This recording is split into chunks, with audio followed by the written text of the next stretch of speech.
Sa isang liblib na bundok, sa hilagang bahagi ng lalawigan, ay may maliit na kubong gawa sa kawayan at pawid. Nakatanaw ito sa malawak na kagubatan at sa malayong ilog na tila pilak kung kumislap kapag tinatamaan ng araw. Doon, naninirahan ang mag-asawang sina Rogelio at Marta, kasama ang kanilang kambal na anak na babae na sina Alina at Elira. Mahigpit ang buhay sa bundok. Walang kuryente, walang maayos na daan, at ang tanging pinagkukunan ng kabuhayan ay ang maliit na taniman ng mais at kamote. Araw-araw ay gumigising si Marta bago pa sumikat ang araw upang magluto ng lugaw o kamote para sa pamilya. Pagkatapos ay tutungo siya sa taniman kasama ang asawa. Ngunit hindi tulad ng ibang pamilya, ang kanilang tahanan ay bihirang mapuno ng saya. Si Rogelio ay isang lalaking madaling magalit. Sa simula ng kanilang pagsasama ay masipag at tahimik lamang siya. Ngunit nang dumaan ang mga taon at lalong naghirap ang buhay, unti-unti siyang nagbago. Natuto siyang uminom ng alak sa baryo, sa ibaba ng bundok. Kapag siya ay lasing, nagiging mabigat ang kanyang mga salita at marahas ang kanyang mga kamay. Ang masakit pa, hindi niya kailanman tinanggap ng buo ang kanyang mga anak. Mula nang ipanganak, sina Alina at Elira, ay may pagdududa na siyang kinikimkim sa puso. Ang kambal ay may mapuputing balat, matangos na ilong at matingkad na kulay ng mga mata. Ang kanilang buhok ay bahagyang kulay kastanyas at kumikislap sa liwanag ng araw. Maraming taga-baryo ang nagsasabing para silang mga batang anak ng dayuhan. Tuwing maririnig iyon ni Rogelio, ay lalo lamang lumalala ang kanyang galit. "Hindi ko mga anak ang mga iyan," madalas niyang sambitin kapag siya ay nakainom. "Imposibleng magmana sa akin ang ganyang mukha." Tahimik lamang si Marta sa tuwing maririnig niya ang mga salitang iyon. Alam niyang walang katotohanan ang mga paratang ng asawa. Hindi niya kailanman pinagtaksilan si Rogelio. Ngunit wala siyang magawa kundi tiisin ang sakit upang mapanatili ang kapayapaan ng kanilang tahanan. Lumalaki ang kambal sa gitna ng takot. Sa kabila nito, ang magkapatid ay lumaking mababait at matatalino. Mahilig silang tumulong sa kanilang ina sa pagtatanim at pag-iigib ng tubig sa bukal. Madalas din silang maglaro sa gilid ng kagubatan kung saan may mga bulaklak na ligaw at malalaking puno. "Kapag malaki na tayo," minsang sabi ni Alina sa kanyang kapatid habang nakaupo sila sa isang bato malapit sa sapa, "gusto kong magkaroon ng bahay na hindi natin kinatatakutan." Tahimik nang ngumiti si Elira. "Ako rin, isang bahay na may ilaw sa gabi at maraming pagkain sa mesa." Ang kanilang mga pangarap ay simple lamang, ngunit sa kanilang kalagayan ay tila napakalayo nito. Isang hapon, habang sila ay naglalakad pa uwi mula sa bukal, may nakasalubong silang matandang babae mula sa kabilang baryo. Matagal itong tumitig sa kanila na para bang sinusuri ang kanilang mukha. "Mga bata," sabi ng matanda, "napakaganda ninyo. Para kayong magbituin na naligaw sa bundok." Nagpasalamat lamang ang kambal at nagpatuloy sa paglalakad. Ngunit mula sa malayo ay nakita sila ni Rogelio. Pagdating nila sa kubo ay nakaupo na ang ama sa harap ng bahay. Hawak ang isang bote ng alak. "Nasaan kayo ng ganitong oras?" tanong niya sa mabigat na tinig. Nagigib lang po kami ng tubig, sagot ni Elira. Matagal silang tinitigan ni Rogelio bago siya biglang tumawa ng mapait. Sigurado ba kayo na anak ko kayo? Napatigil ang kambal. Hindi na bago sa kanila ang mga salitang iyon, ngunit sa bawat pagkakataon ay parang sugat na muling binubuksan. Lumabas si Marta mula sa kusina ng kubo. Tama na, Rogelio, mahinahon niyang sabi. Mga bata pa sila. Ngunit sa halip na kumalma, ay lalo pang nagalit ang lalaki. Ako pa ang papatahimikin mo, sigaw niya. Mula noon ay naging mas madalas ang pananakit. Kapag si Rogelio ay umuuwi na lasing, nagiging bangungot ang gabi para kina Marta at sa kambal. Minsan ay ibinabato niya ang mga gamit sa bahay. Minsan naman ay itinutulak niya ang mga bata habang pinagmumura ang asawa. Sa bawat araw na lumilipas ay mas lumalalim ang takot sa puso ni Marta.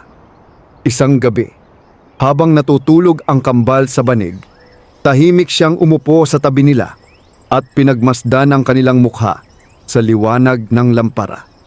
Napakaganda ng kanyang mga anak. Hindi niya maintindihan kung bakit hindi iyon makita ng kanilang ama. Hinaplos niya ang buhok ng dalawa at napapikit. Balang araw, bulong niya, makakalayo rin tayo sa lahat ng ito. Ngunit hindi niya alam na malapit na ang gabing magbabago sa kanilang kapalaran.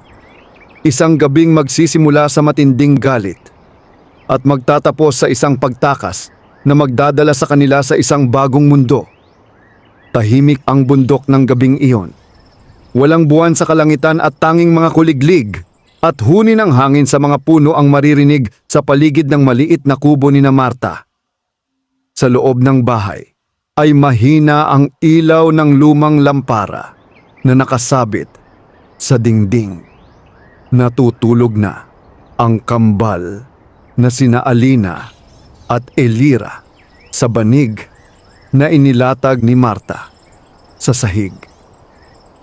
Mahimbing ang kanilang tulog matapos ang mahabang araw ng pagtulong sa bukirin. Ngunit si Marta ay gising pa. Nakaupo siya sa tabi ng bintana.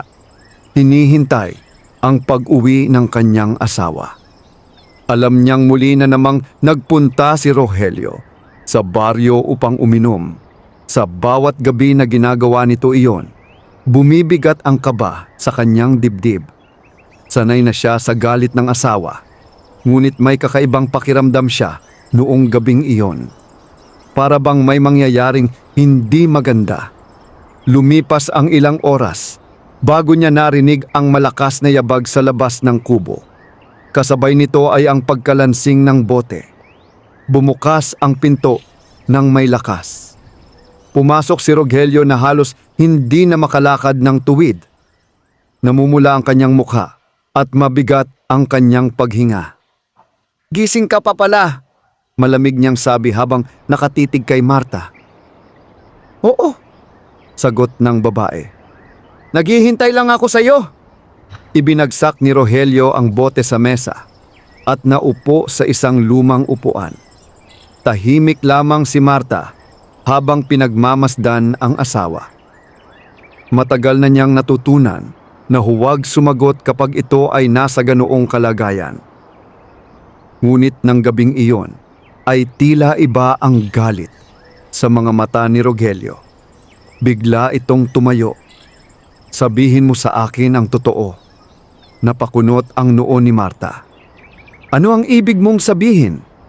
Lumapit ang lalaki hanggang halos magkatapat na ang kanilang mukha. Kanino ba talaga ang mga batang iyon? Nanlamig ang katawan ni Marta. Rogelio, mahinahon niyang sabi. Ilang beses ko nang sinabi sa iyo, mga anak mo sila. Ngunit sa halip na maniwala, ay biglang itinulak siya ng lalaki. Napaupo si Marta sa sahig. Sinungaling ka! Sigaw ni Rogelio. Nagising sa ingay ang kambal. Dahan-dahan silang bumangon mula sa banig. Nakita nila ang kanilang ina na nasa sahig at ang kanilang ama na galit na galit. "Nanay!"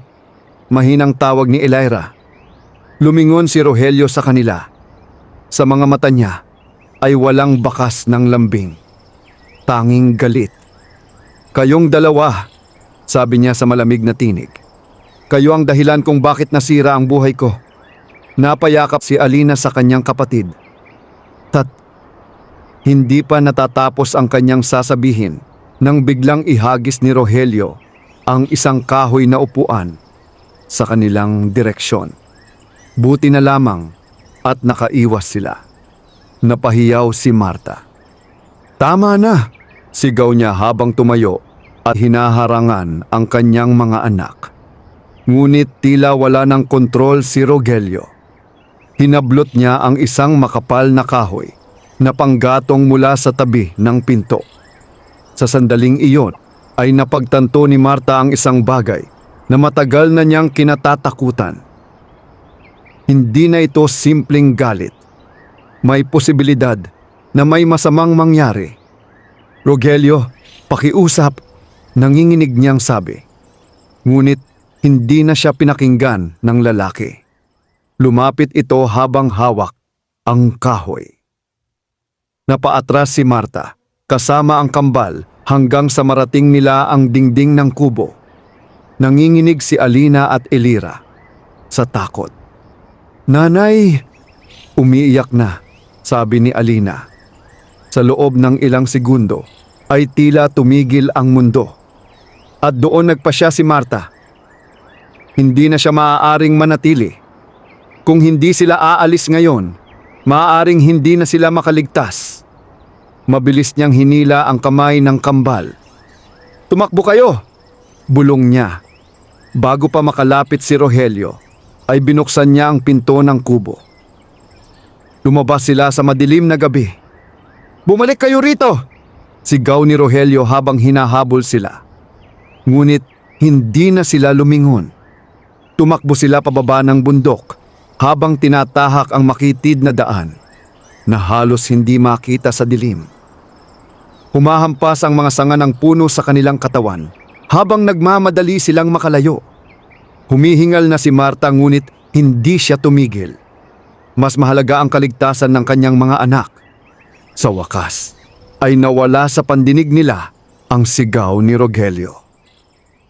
Huminto sila sa gilid ng isang malaking bato, malapit sa kagubatan. Doon sila napaupo. Nanginginig ang kambal habang yakap ng kanilang ina. "Nanay, saan tayo pupunta?" tanong ni Elira sa pagitan ng pag-iyak. Pinunasan ni Marta ang luha sa kanyang muka. Tumingala siya sa madilim na langit. Hindi niya alam ang sagot. Wala silang dala kundi ang mga damit na suot nila. Wala silang pagkain. Wala silang matutuluyan. Ngunit alam niya ang isang bagay. Hindi na sila maaaring bumalik. Hinaplos niya ang buhok ng kanyang mga anak. "Magkasama tayo," mahina niyang sabi. "At habang magkasama tayo, makakahanap tayo ng bagong buhay." Sa gabing iyon, iniwan nila ang bundok. Hindi nila alam kung saan sila dadalhin ng kanilang mga paa. Ngunit ang gabing iyon ang naging simula ng kanilang paglalakbay. Isang paglalakbay na magdadala sa kanila mula sa kahirapan patungo sa isang kapalarang hindi nila kailanman inakala. Madilim pa ang paligid nang magsimulang maglakad sina Marta, Alina at Elira pababa ng bundok. Ang malamig na hangin ay dumadampi sa kanilang balat habang tahimik nilang tinatahak ang makitid na landas na bihira lamang daanan ng tao. Pagod na ang kanilang mga paa, ngunit hindi sila tumigil. Ang tanging nasa isip ni Marta ay mailayo ang kanyang mga anak sa lugar na iyon. Sa bawat hakbang na ginagawa nila, ay tila unti-unting lumalayo ang anino ng takot na iniwan nila sa bundok. Ngunit kasabay ng paglayo ay ang paglapit ng isang bagong realidad. Wala silang pupuntahan. Wala silang dalang pagkain o pera. Pagsikat ng araw ay narating nila ang maliit na baryo sa paanan ng bundok. Unti-unti nang nagigising ang mga tao roon. May mga tindahang nagbubukas at mga magsasakang naghahanda na sa pagpunta sa bukirin. Tahimik lamang silang naglakad sa gilid ng kalsada. Paminsan-minsan ay napapalingon ang mga tao sa kanila. Kapansin-pansin ang mukha ng kambal, maputi, maganda, at kakaiba sa karaniwang mga bata sa lugar na iyon. "Nanay!" Mahina ang tinig ni Alina habang naglalakad sila. "Saan po tayo pupunta?" Huminga ng malalim si Marta. "Maghahanap tayo ng lugar kung saan makakapagsimula tayo muli," sagot niya.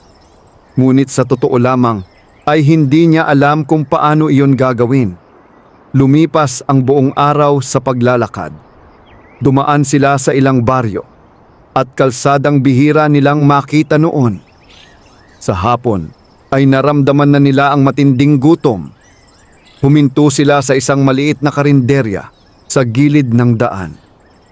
Umuusok ang nilulutong sabaw at amoy na amoy ang pritong isda.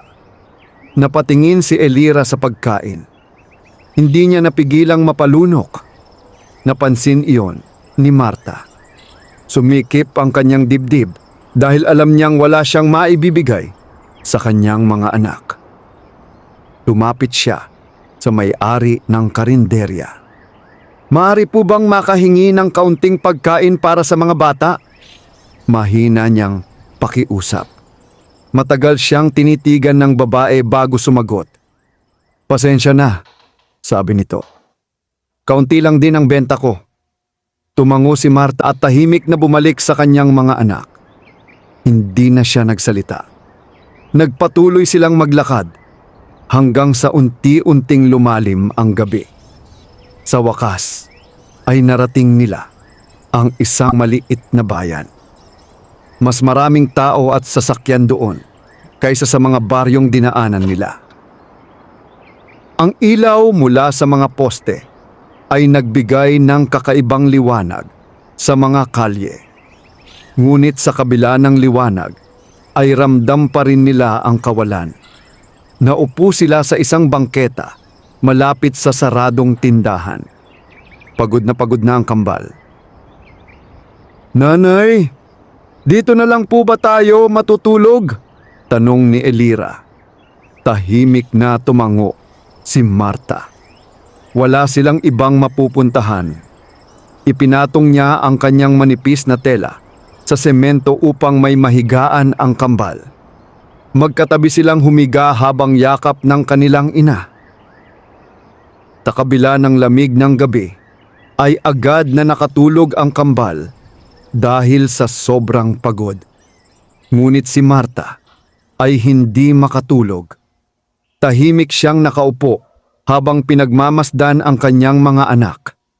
Hindi niya alam kung paano sila magsisimula. Hindi niya alam kung saan sila pupunta kinabukasan. Ngunit alam niyang kailangan niyang maging matatag.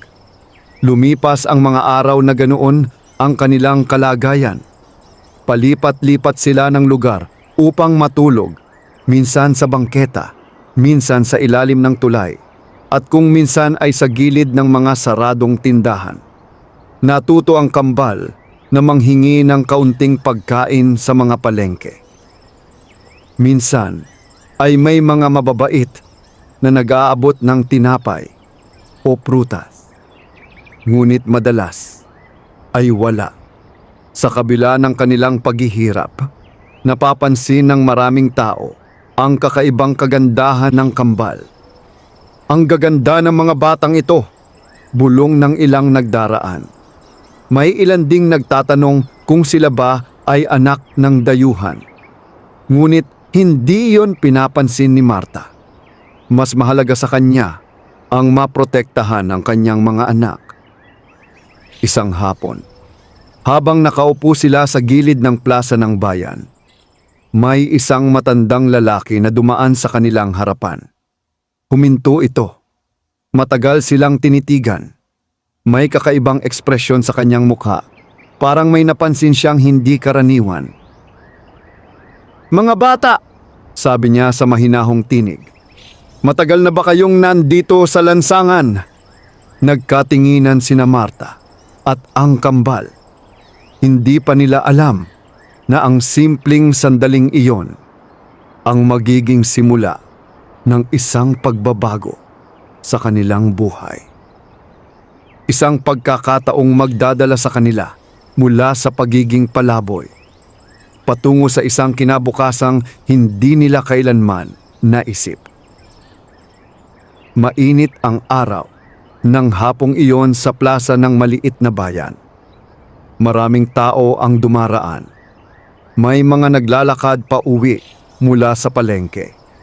May mga batang naglalaro at may mga tindero na abala sa kanilang mga paninda.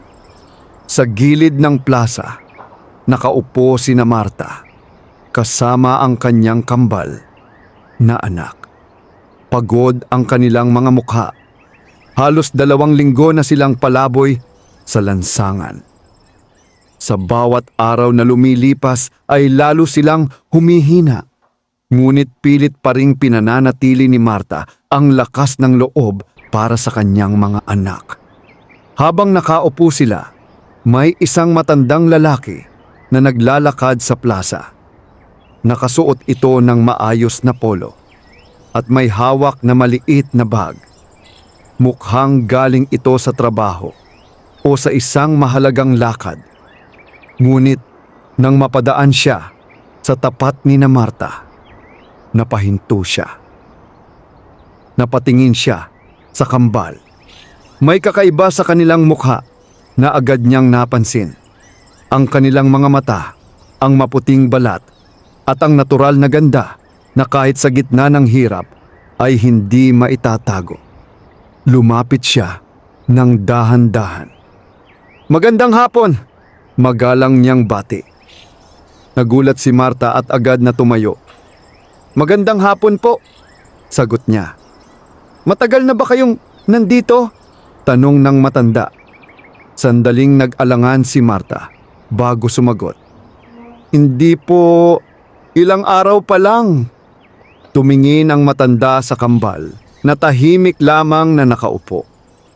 "Ano ang pangalan ninyo?" tanong niya sa kanila. "Alina po," sagot ng isa.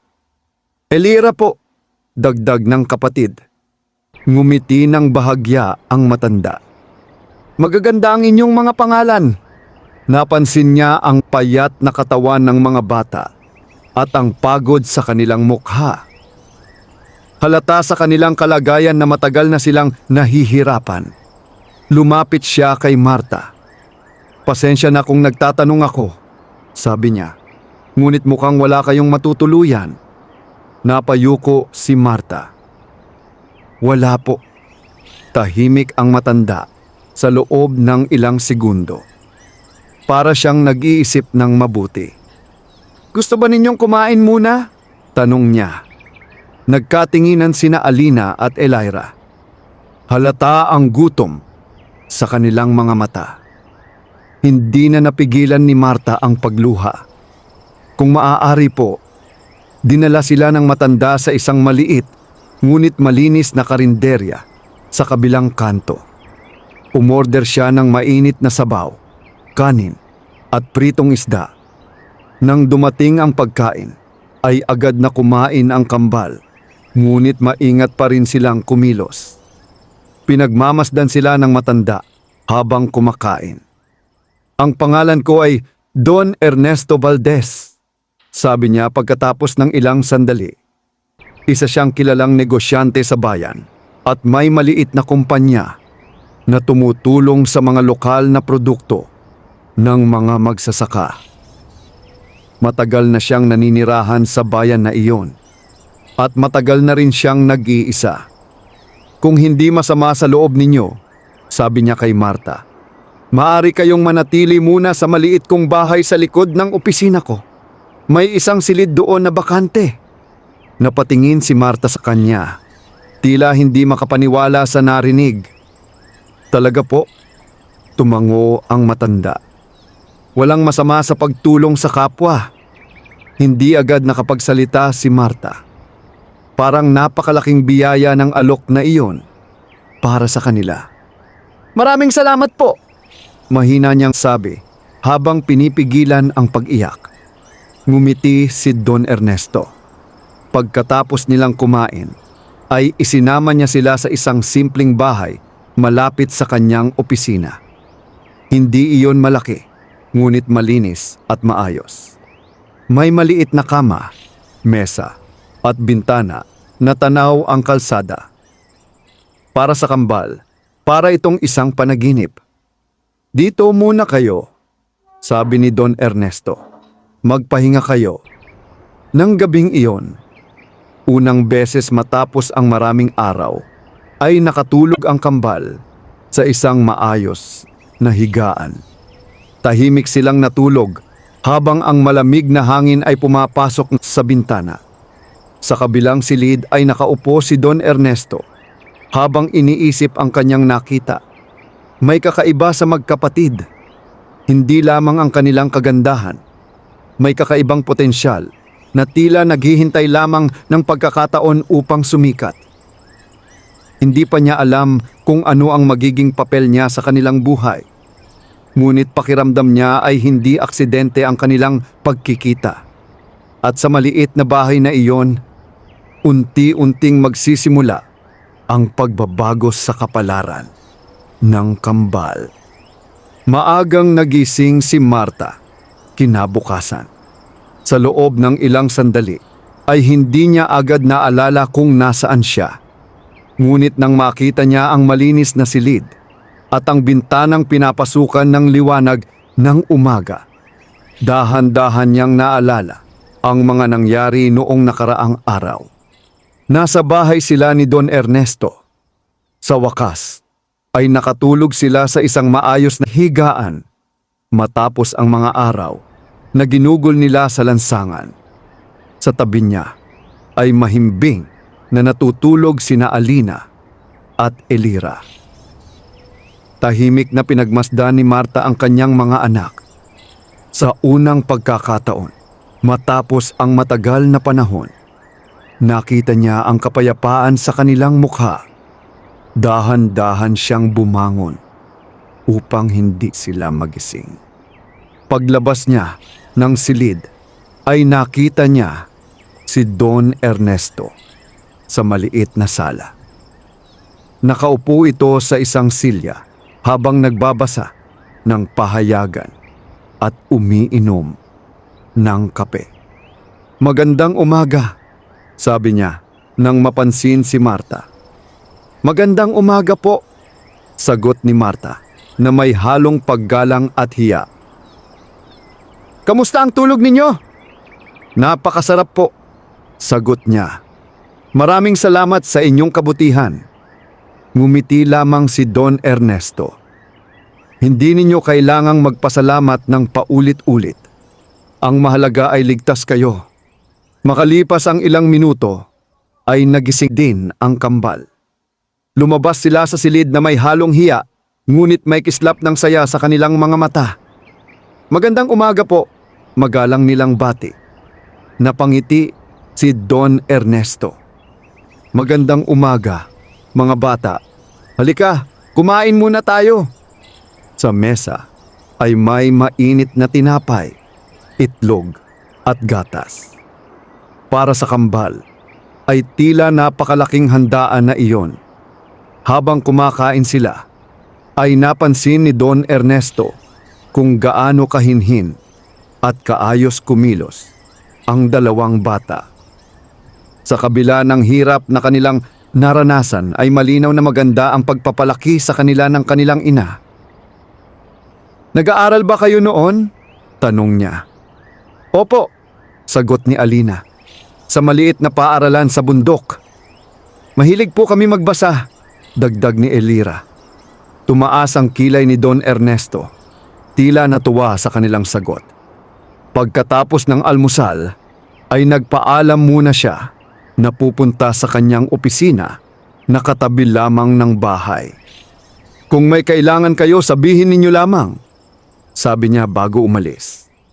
Sa mga sumunod na araw, ay nanatili sina Marta at ang kambal sa bahay ni Don Ernesto. Unti-unti silang nakabawi sa kanilang lakas. Napansin ng matanda na mabilis matuto ang kambal. Kapag may dala siyang mga libro mula sa opisina ay agad nila itong binabasa. Minsan ay nagkukwento pa sila tungkol sa kanilang mga natutunan.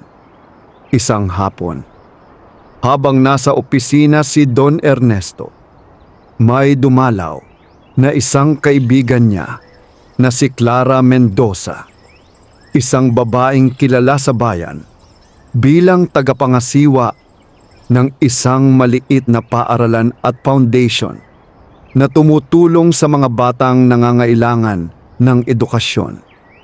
Habang nag-uusap sila, ay napadaan sa opisina sina Alina at Elira upang dalhin ang ilang papel na ipinapakiusap ni Marta. Napatigil si Clara nang makita sila. Ernesto, mahina niyang sabi. Sino ang dalawang batang iyon? Mga batang tinulungan ko lamang, sagot ni Don Ernesto. Matagal na tinitigan ni Clara ang kambal. May kakaiba sa kanilang mukha. Hindi lamang kagandahan, kundi isang uri ng presensya na bihira niyang makita. Lumapit siya sa kanila. Ano ang mga pangalan ninyo? Tanong niya nang may ngiti. Alina po. Elira po. Tumango si Clara habang nakangiti. Maganda kayong mga bata. Pagkatapos nilang umalis, ay bumaling siya kay Don Ernesto. May potensyal ang mga batang iyon, sabi niya. Hindi lamang sa kanilang itsura, may talino rin sila. Nakikita ko agad iyon. Tahimik na nakinig si Don Ernesto. Alam niyang tama ang kanyang kaibigan. Mula nang makita niya ang kambal sa plaza, ay may naramdaman na siyang kakaiba. Tila ang kapalaran ng mga batang iyon ay hindi para manatili lamang sa kahirapan. Tumingin siya sa bintana ng opisina kung saan makikita ang kambal na nag-uusap habang naglalakad. Siguro, sabi niya ng marahan, panahon na upang mabigyan sila ng pagkakataon. Hindi pa alam ni Alina at Elira na ang simpleng pagkikitang iyon ang magiging simula ng isang landas na magdadala sa kanila sa isang mas malaking mundo. Isang mundong puno ng oportunidad. Isang mundong magpapabago sa kanilang buhay, magpakailanman. Lumipas ang ilang linggo mula nang manatili sina Marta at ang kambal sa bahay ni Don Ernesto. Unti-unti nilang naramdaman ang katahimikan ng buhay na matagal nilang hinangad. Hindi na sila nagigising sa sigaw ng galit. Wala na ring takot sa bawat gabi. Ang maliit na bahay sa tabi ng opisina ni Don Ernesto ay naging parang tunay na tahanan para sa kanila. Isang umaga, matapos ang almusal, tinawag ni Don Ernesto sina Marta, Alina at Elira upang makipag-usap sa sala. May seryoso ngunit mabait na ekspresyon sa kanyang mukha. Nais kong pag-usapan natin ang kinabukasan ng mga bata, sabi niya. Tahimik na nakinig si Marta habang magkatabing nakaupo ang kambal. May kaibigan akong namamahala sa isang paaralan, patuloy ni Don Ernesto. Handa siyang tulungan na makapasok sa pag-aaral sina Alina at Elira. Napatingin ang kambal sa isa't isa. Hindi nila inaasahan ang balitang iyon. Totoo po? Tanong ni Elira na may halong pag-asa sa kanyang tinig. Ngumiti si Don Ernesto. Oo, ngunit kailangan ninyong magsumikap. Ang oportunidad na ito ay hindi dapat sayangin. Hindi napigilan ni Marta ang pagluha. Para sa isang ina na matagal nang nag-aalala sa kinabukasan ng kanyang mga anak, ang balitang iyon ay tila isang himala. Maraming salamat po, sabi niya habang pinupunasan ang kanyang mga mata. Pagkalipas ng ilang araw, ay isinama sila ni Don Ernesto sa paaralang pinamamahalaan ni Clara Mendoza. Ito ay isang pribadong institusyon na tumutulong sa mga batang may kakayahan, ngunit walang sapat na kakayahan sa buhay. Malinis ang kapaligiran ng paaralan. May malalaking puno sa bakuran at maayos na mga silid-aralan. Habang naglalakad sila sa loob ng paaralan, ay maraming estudyante ang napapatingin sa kambal. Hindi maitatanggi ang kanilang kagandahan. Ngunit sa halip na maging mayabang, ay nanatili silang tahimik at magalang. Sa opisina ng paaralan, ay sinalubong sila ni Clara Mendoza. Maligayang pagdating, sabi niya habang nakangiti. Tumingin siya sa kambal. Handa na ba kayong magsimula ng bagong kabanata sa inyong buhay? Opo, sabay na sagot ni na Alina at Elira. Sinuri ni Clara ang kanilang kakayahan sa pamamagitan ng ilang simpleng pagsusulit. Laking gulat niya nang makita kung gaano sila kabilis makaintindi at makasagot. Napakahusay, sabi niya kay Don Ernesto matapos ang pagsusulit. May likas na talino ang dalawang batang ito. Sa araw na iyon ay opisyal nang nakapasok sa paaralan sina Alina at Elira. Sa unang araw ng kanilang klase ay may halong kaba at excitement sa kanilang puso. Ang silid-aralan ay puno ng mga batang galing sa iba't ibang lugar. May ilan na galing sa mayayamang pamilya at mayroon ding tulad nila na tinulungan ng foundation. Sa una ay may ilang estudyante na napapatingin sa kanila ng matagal. Magkapatid ba kayo? Tanong ng isang kaklase. Opo, sagot ni Alina. Para kayong mga artista, biro ng isa pang bata. Napangiti lamang ang kambal. Sa paglipas ng mga buwan ay mabilis silang nakilala sa paaralan hindi lamang dahil sa kanilang kagandahan, kundi dahil sa kanilang sipag at talino. Palagi silang kabilang sa mga nangungunang estudyante sa klase. Mahilig silang magbasa sa library at madalas ding tumulong sa kanilang mga kaklase. Napansin iyon ng kanilang mga guro. Malayo ang mararating ng dalawang batang ito. Minsang sabi ng isa sa mga guro kay Clara Mendoza. Samantala, si Marta ay nagsimulang tumulong sa maliit na kusina ng foundation bilang kapalit ng tulong na ibinigay sa kanila. Masaya siya sa simpleng trabaho. Sa tuwing nakikita niya ang kanyang mga anak na papasok sa paaralan na may dalang mga libro at pangarap, napupuno ng pag-asa ang kanyang puso. Hindi niya akalain na matapos ang lahat ng kanilang pinagdaanan sa bundok at sa lansangan, ay makakarating sila sa puntong iyon. Ngunit sa kabila ng kanilang bagong buhay, hindi pa nila alam na ang tunay na pagbabago sa kanilang kapalaran ay magsisimula pa lamang. Sapagkat habang lumalaki sina Alina at Elira, mas lalo pang mapapansin ng mundo ang kanilang kagandahan, talino at kakaibang presensya.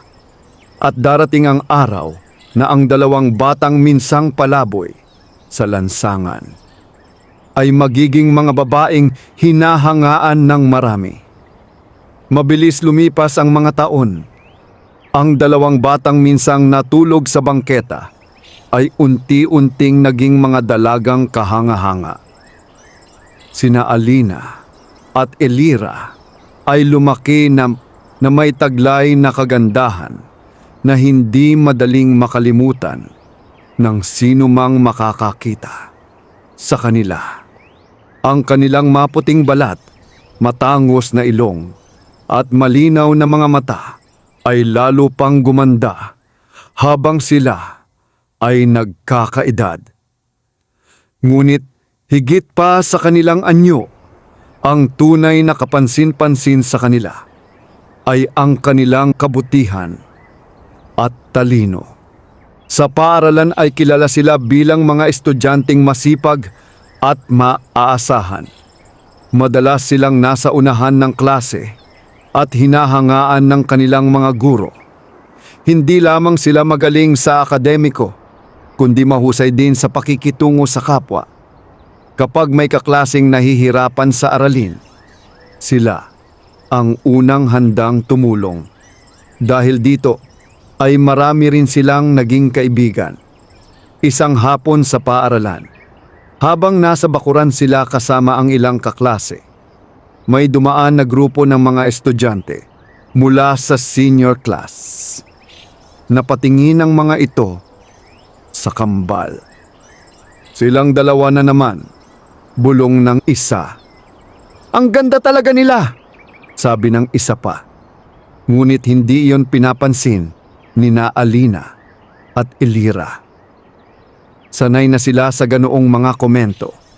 Mas mahalaga sa kanila ang kanilang pag-aaral at ang pangarap na makatulong sa kanilang ina at sa mga taong tumulong sa kanila.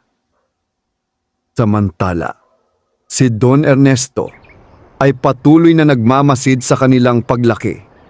Sa tuwing nakikita niya ang kambal na nag-aaral o tumutulong sa foundation, napapangiti siya. Para sa kanya, parang mga sariling apo na niya ang dalawa. Isang gabi, habang nag-uusap sila ni Clara Mendoza sa opisina, nabanggit muli ang kambal.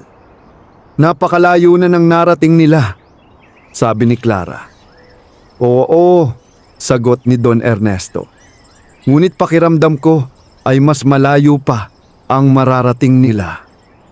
May mga taong ipinanganak na may kakaibang kapalaran," dagdag niya. Samantala, sa bahay, tahimik na nag-aaral sina Alina at Elira habang nakaupo sa maliit na mesa.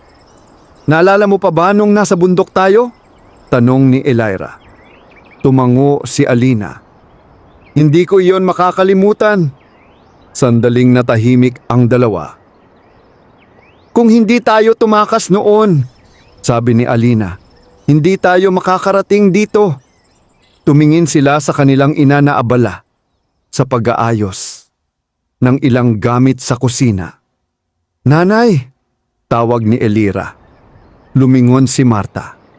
"Bakit po?" "Salamat po." Nagulat si Marta sa sinabi ng kanyang anak. "Para saan?" "Dahil hindi ninyo kami iniwan," sagot ni Alina. Napangiti si Marta ngunit may luha sa kanyang mga mata. "Hindi ko kayo kailanman iiwan," sabi niya. Tumipas pa ang ilang taon. Ang kambal ay nagtapos sa high school na may mataas na karangalan. Kilala na sila sa buong paaralan bilang mga estudyanteng huwaran. Sa araw ng kanilang pagtatapos, nakaupo si Marta sa audience habang pinagmamasdan ng kanyang mga anak na umaakyat sa entablado upang tanggapin ang kanilang parangal. Sa tabi niya ay si Don Ernesto at Clara Mendoza. "Hindi ko akalain na darating kami sa puntong ito," mahina niyang sabi. Ngumiti si Don Ernesto. Hindi pa yan ang dulo ng kanilang kwento. At tama nga siya, sapagkat sa pagpasok ng kambal sa kolehiyo, mas lalo pang magbubukas ang mga pintuan ng oportunidad sa kanilang buhay. Ang mga batang minsang walang tahanan ay papasok na sa isang mundo ng mas malalaking pangarap. Isang mundong magdadala sa kanila sa mas mataas na tagumpay. Ngunit sa mundong iyon ay may mga bagong hamon at pagsubok na kanilang haharapin. At doon masusubok kung gaano sila katatag. Ang araw ng pagpasok sa kolehiyo ni Alina at Elira ay dumating na may halong pananabik at kaba. Para sa dalawang dalagang minsang walang matuluyan, ang hakbang na ito ay tila isang panaginip na unti-unting nagiging totoo. Ang universidad na kanilang papasukan ay isa sa pinakakilalang paaralan sa lungsod. Malawak ang campus, may matataas na gusali, malalaking aklatan at mga estudyanteng galing sa iba't ibang bahagi ng bansa. Habang naglalakad ang kambal sa loob ng campus sa unang araw ng klase, kapansin-pansin agad sila sa maraming estudyante. Hindi lamang dahil sa kanilang kagandahan, kundi dahil sa kanilang kumpiyansa at maayos na kilos. Si Alina ay kumuha ng kursong Business Administration. Dahil pangarap niyang balang araw ay magkaroon ng sariling negosyo na makakatulong sa mga mahihirap na komunidad. Si Elira naman ay kumuha ng nursing dahil nais niyang makatulong sa mga taong nangangailangan ng pangangalaga, lalo na sa mga lugar na kulang sa serbisyong medikal. Bagamat magkaiba ang kanilang kurso, iisa pa rin ang kanilang layunin, ang mabigyan ng mas magandang buhay ang kanilang ina at ang makatulong sa kapwa. Sa unang linggo pa lamang ng klase ay napansin na ng kanilang mga propesor ang kanilang sipag at dedikasyon. Palagi silang handa sa recitation at maayos gumawa ng mga proyekto. Hindi rin sila nagbabago sa kanilang pagiging mapagkumbaba. Isang araw sa loob ng library ng universidad, nag-aaral si Alina para sa kanyang klase sa economics. Habang binabasa niya ang isang libro, ay may lumapit na isang babae na tila nasa kalagitnaan ng edad. "Pasensya na," sabi nito. "Ikaw ba si Alina?" Nagulat si Alina. "Opo. Ikaw ang isa sa mga estudyanteng may scholarship mula sa foundation ni Don Ernesto, hindi ba?" "Opo." Ngumiti ang babae. "Ako si Professor Helena Cruz, isa sa mga guro sa business department." Sandaling tumingin ang propesor sa kanya na parang may iniisip. "May potensyal ka," sabi nito. "Kung ipagpapatuloy mo ang sipag mo, malayo ang mararating mo sa larangan ng negosyo." Nagpasalamat si Alina sa papuri. Samantala, sa kabilang bahagi ng campus, abala naman si Elira sa kanilang laboratory class sa nursing. Doon ay napansin ng kanyang instructor kung gaano siya kahusay makipag-usap sa mga pasyente sa kanilang training. "May likas kang malasakit," sabi ng instructor. "Hindi lahat ng nag-aaral ng nursing ay may ganyang puso." Ang mga salitang iyon ay nagbigay ng lakas ng loob kay Elira. Sa paglipas ng mga buwan ay lalo pang gumanda ang reputasyon ng kambal sa universidad. Kilala sila bilang mga estudyanteng hindi lamang maganda, kundi matalino at may mabuting puso. Minsan ay inimbitahan sila ng universidad na maging kinatawan sa isang programang tumutulong sa mga komunidad sa bundok. Nang marinig iyon ni Marta ay napangiti siya. "Parang bumabalik kayo sa pinanggalingan ninyo," sabi niya. "Opo," sagot ni Alina. "Ngunit ngayon, may kakayahan na kaming tumulong Sa isang tahimik na gabi sa kanilang bahay, nakaupo sina Marta, Alina at Elira sa hapagkainan habang nag-uusap tungkol sa kanilang mga plano sa hinaharap. Kapag nakapagtapos kami, sabi ni Elira, gusto kong magtayo ng maliit na klinika para sa mga taong walang kakayahang magpagamot. Ako naman, sabi ni Alina, gusto kong magkaroon ng negosyo na magbibigay ng trabaho sa mga mahihirap. Tahimik na nakinig si Marta sa kanilang mga pangarap. Napuno ng emosyon ang kanyang puso. Ang dalawang batang minsang tinuring na pabigat ng kanilang ama ay ngayon ay may pangarap na tumulong sa iba. Ngunit sa kabila ng kanilang pag-angat sa buhay, may isang bahagi ng kanilang nakaraan na hindi pa nila tuluyang nahaharap. Ang lalaking minsang nagtaboy sa kanila mula sa kanilang tahanan, at darating ang araw na muling magtatagpo ang kanilang landas. Isang pagtatagpong magbubukas ng sugat ng nakaraan at magbibigay ng pagkakataon para sa isang bagong kapatawaran. Lumipas ang ilang taon matapos pumasok sa kolehiyo sina Alina at Elira. Ang mga araw na puno ng pag-aaral, pagsisikap at sakripisyo ay unti-unting nagbunga ng tagumpay. Nagtapos si Alina ng Business Administration na may mataas na karangalan. Hindi nagtagal ay nakapasok siya sa isang kilalang kumpanya sa lungsod kung saan mabilis siyang napansin dahil sa kanyang talino at kakayahang mamuno. Samantala, si Elira ay nagtapos naman ng nursing at agad ding nakapagtrabaho sa isang malaking ospital. Kilala siya sa pagiging maalaga sa mga pasyente at sa kanyang dedikasyon sa trabaho.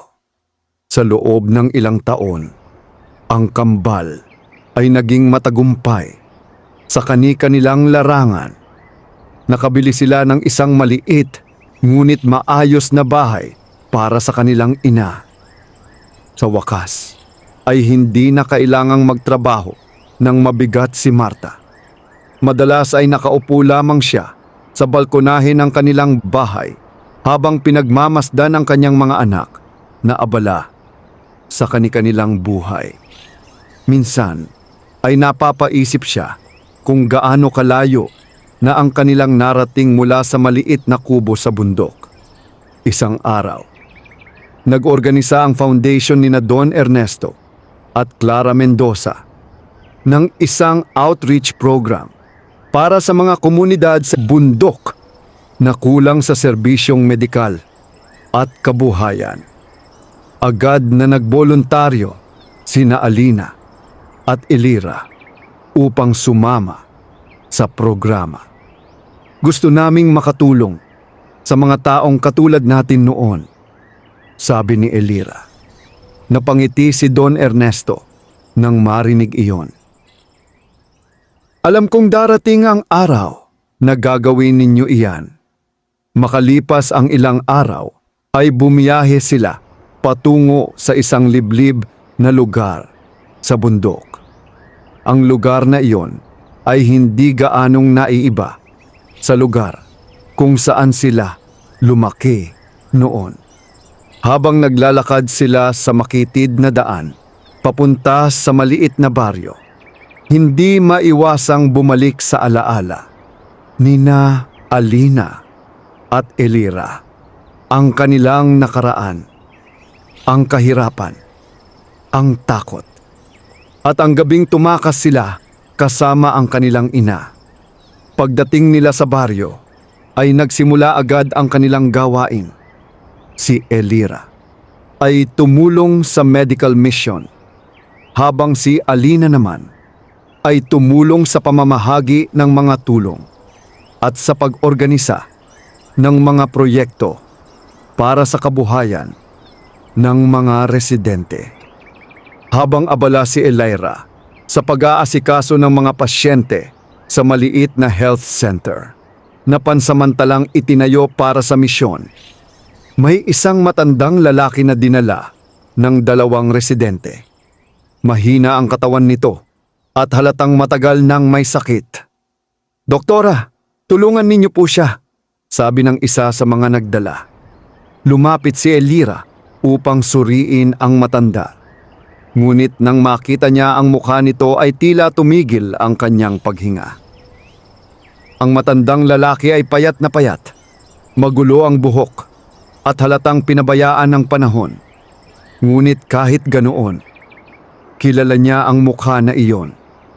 "Alina!" Mahina niyang tawag sa kanyang kapatid. Lumapit si Alina. At nang makita niya ang lalaki ay tila bumalik ang lahat ng alaala ng kanilang pagkabata. Ang matandang lalaki sa harap nila ay ang kanilang ama, si Rogelio. Hindi na ito ang lalaking kinatatakutan nila noon. Ang dating malakas na katawan ay ngayon ay mahina na. Ang mga mata nito ay wala na ring galit, kundi pagod at pagsisisi. Hindi agad sila nakapagsalita. Matagal na sandali ang lumipas bago nagsalita ang matanda. "Alina, Elira," nanginginig ang kanyang tinig. Napayuko siya. "Pasensya na."